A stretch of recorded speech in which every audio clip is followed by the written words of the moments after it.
Welcome to Govis 2018. We're in for an awesome 2 days.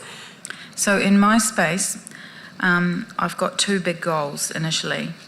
Closing what I describe as the digital divides as quickly as possible, and making ICT or tech the second largest contributor to GDP by 2025.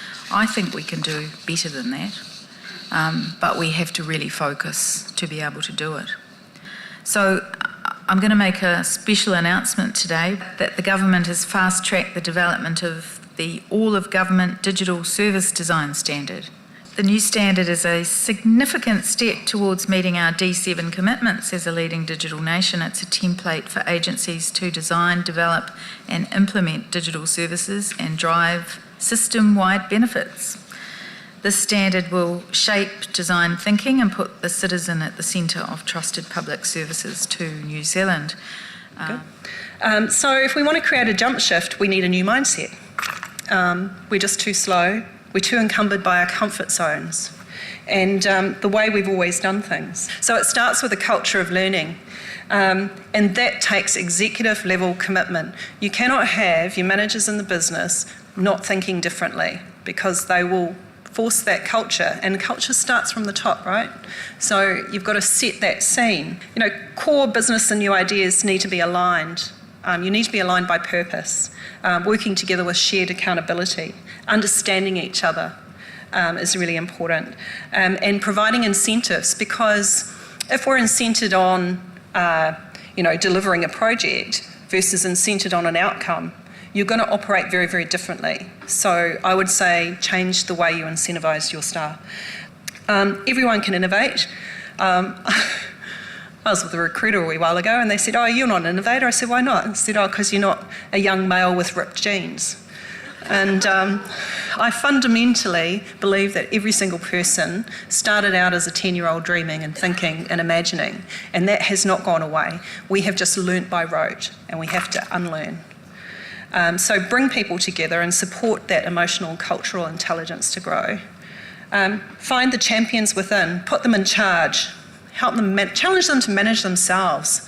You know, they're waiting for people to tell you what to do. Hold open pitch sessions for staff. You know, every Friday night, get a microphone and let people come and talk about an idea they've got.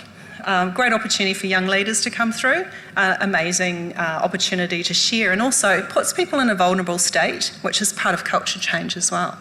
I'm part of the New Zealand Tech Leaders Exec, and we introduced some digital principles which we're challenging businesses in New Zealand to adopt. It's on the New Zealand Tech Leaders site, but it's some very simple things that we can all do. You know, be purposeful, seek to improve, actively collaborate, focus on value, be people-centric and commit to lifelong learning. And if we can all adopt those principles, I think we'll put ourselves into a really good space.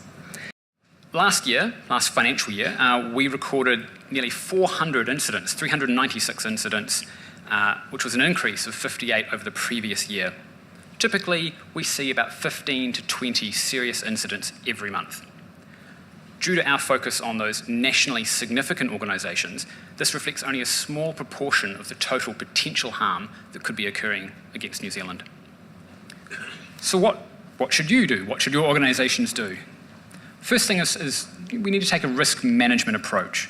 A whole of business risk management approach. So tailor your approach to match your organisation and the information and assets that you hold. You need to be asking your IT and your security teams the right questions. Not are we secure, but how do we know we are secure? This involves risk management and reporting, resilient technology platforms and careful system monitoring. You should have IT security as a topic of your governance. It needs to be closely aligned to the business objectives. You need to have metrics in place that help track the effectiveness of your IT security spend. The key thing I think you should do is be prepared. I often say it's not a matter of if we'll have a compromise or if we'll be the subject of some sort of incident, it's a matter of when. Perhaps there's some things we can do about it. Now, the destination here is about how do we make sure that we can use IT to create our future rather than be at the reaction. And if we're going to do that, we have to be able to resolve all of those issues. There are three key things that we need to actually start to do on a day-to-day basis. If I turn this around the right way, it'll help. Number one is that we need to ensure that we get delivery excellence.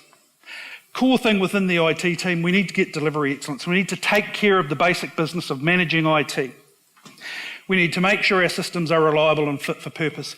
We need to deliver our projects on time. The next thing we need to do is that we need to engage and collaborate. IT can't do IT by itself, right? We think it's a technology problem and we leave it to the technologists. That is never going to work. Final one is coming back to the Uber example, is it's not technology that adds value, right? It's not the technology that adds value, it's the strategic uniqueness that technology allows us to be able to deliver. We spend so much time doing RFPs to select technologies and so much money doing RFPs to select technologies, but how much time do we actually spend developing our people so they can use them properly? That's like taking your teenager out to learn to drive, spending most of your time with them trying to decide whether you wanted to buy a Toyota or a Honda and neglecting to give them any driving lessons. And we do it all the time. Architect, choose your strategic technologies, invest in the capability so that they can deliver the outcome over time.